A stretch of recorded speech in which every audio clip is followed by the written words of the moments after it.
Okay, guys. So yeah, now we get into it. Now we get into a lot of stuff that I kind of like wanted to say about Obsession and couldn't in my review video because I was trying to keep it as brief and like non-spoilery as possible. But yeah, there was a lot I was burning to get off my chest when I was making the review of that. So yeah, I'm going to basically dive into.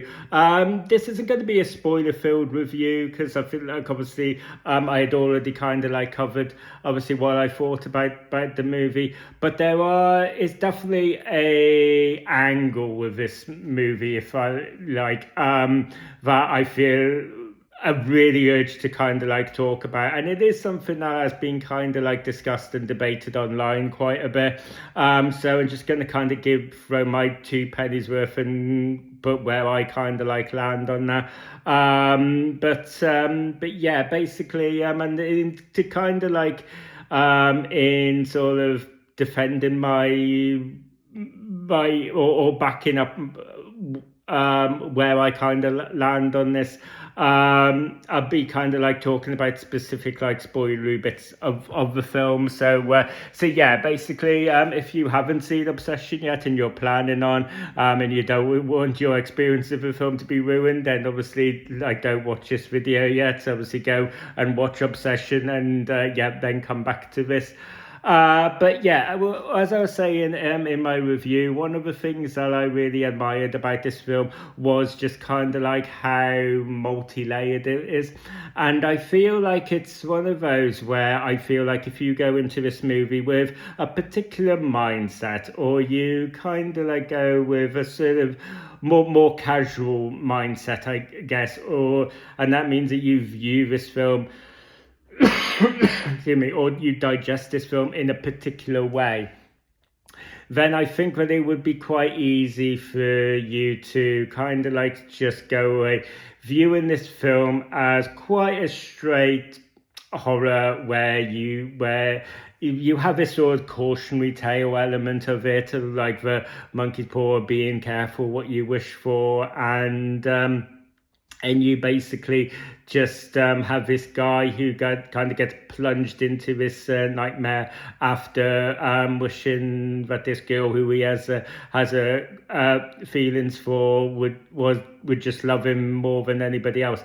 And I think that that's certainly an angle, but and especially considering how intense Inda Navarrete's performance is and how much she dials the performance up to like 100 here. Obviously, there's some really stomach churning spots in this at the hands of Inda Navarrete's character, where like the not more so than obviously we have the fact that she feeds the main character's a dead cat to her as part of his luncheon sandwich. She later kills off her love rival Sarah in real brutal gory fashion.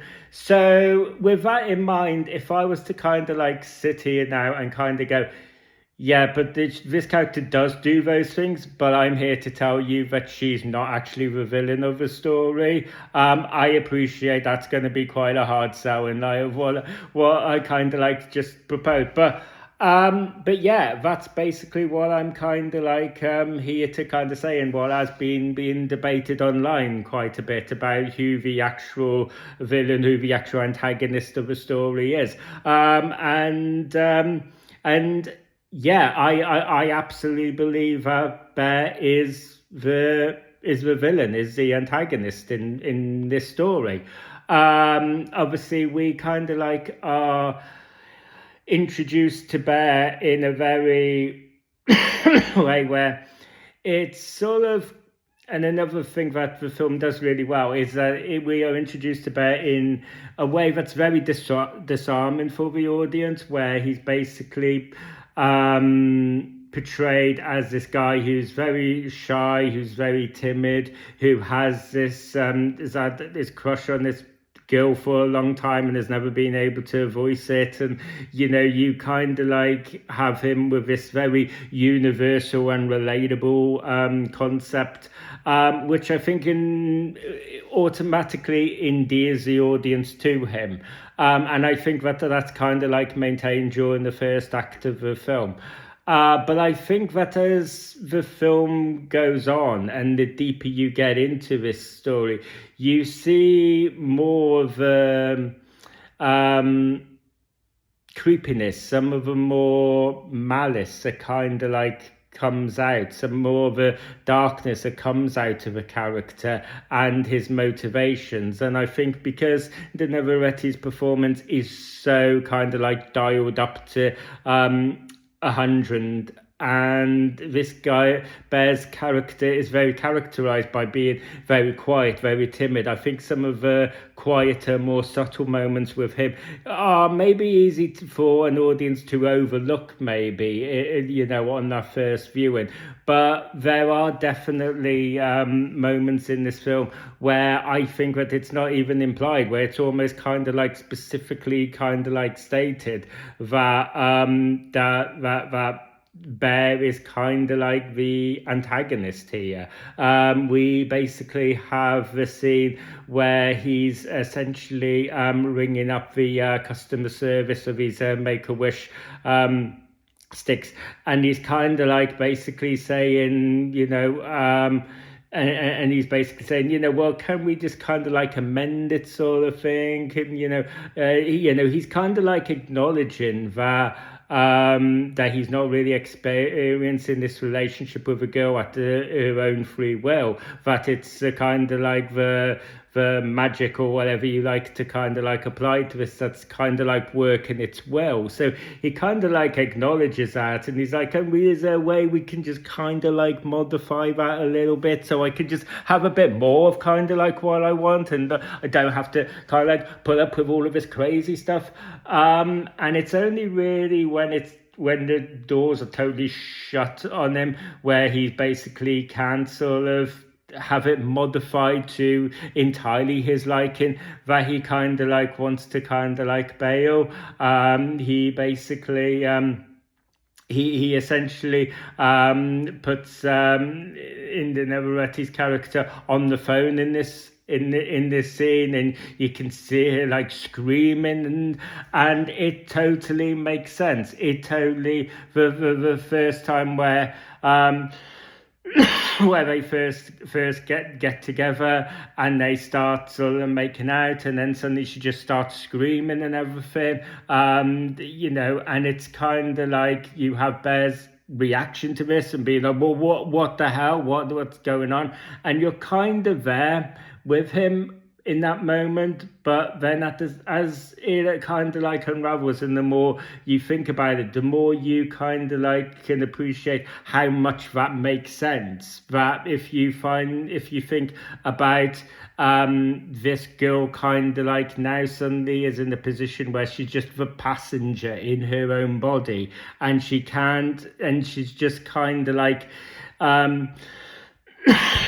seeing all of this stuff now happen, and she's got no control of it. She's just totally just kind of like a prisoner in her own body, and I feel like it's perfectly natural. But I think that that she just starts kind of like flipping out and starts, and it kind of like we're in the Navarrete's performance where it's sort of she's changing things up on the die, where it's sort of she's going from very kind of like loyal and cutesy and lovey-dovey and really kind of like possessive to just completely flipping out, and she's like acting like totally crazy. And I think when you view it through that lens of this character essentially being just a passenger in their own body now, and that Bear's actions are basically the sole responsibility of the sole reason for that, I think that it makes I think that this makes the film make a whole lot more sense. But I think that the most unambiguous moment in this film for me personally that basically says that Bear is totally the one at fault here is where he's basically where she's basically asleep next to him. She's messaging Bear is messaging Sarah where she's basically trying to coax him to come out and basically saying if he doesn't then she's going to come here. So he's like, well, that's not going to go well. So he kind of like tries to sneak out, and then basically she wakes up and she's kind of like, and she begs Bear for him to kill her, and she's basically just kind of like, I would rather die than just kind of like continue go through with this. You know, she's saying that she is asleep, so just while she's asleep, just kill me. And it's basically the scene that really makes it kind of like makes it really unambiguous to me that this character is just a passenger in her own body, and you know what I mean. She can't be held accountable for any of the stuff that her character physically does, because all of that is basically the horror and the magic and all of that's basically kind of like unleashed as a result of Bear's actions. And I feel like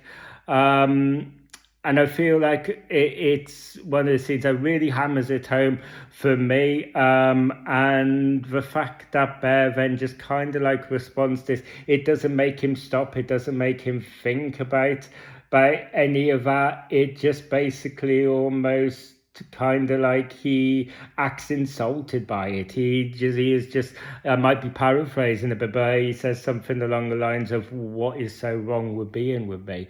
And he's just kind of like, so, and it really kind of like hammers home where basically Bear is kind of continuing along this path with this girl, because in spite of all the horror that's kind of like being unleashed, because he just feels like he has some sort of entitlement to her.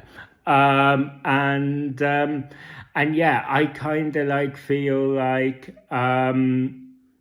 yeah, so I do feel like that Bear is 100% like kind of the antagonist of the story. So yeah, that's basically it for me. I mean, basically that's how I see it. I think that it's quite, for me personally, how I'm reading it. I think that's a very intentional interpretation. I think Cory Barker wants you to interpret as well. But like I said, this has been debatable online, so I'll be intrigued to know what your thoughts are, what your own take on it is. But yeah, that, for what it's worth, that's kind of like my take on it. So, and I'd obviously love to hear what you got to say on it as well. So yeah, feel free to let me know down in the comment section about what your own interpretations on it. You know, do you agree with our interpretation? Do you see it somewhat differently? You know, all of that stuff, let me know down in the comment section, because I'd love to hear what your thoughts are. And as always, I will see you guys on the next video. You guys take care.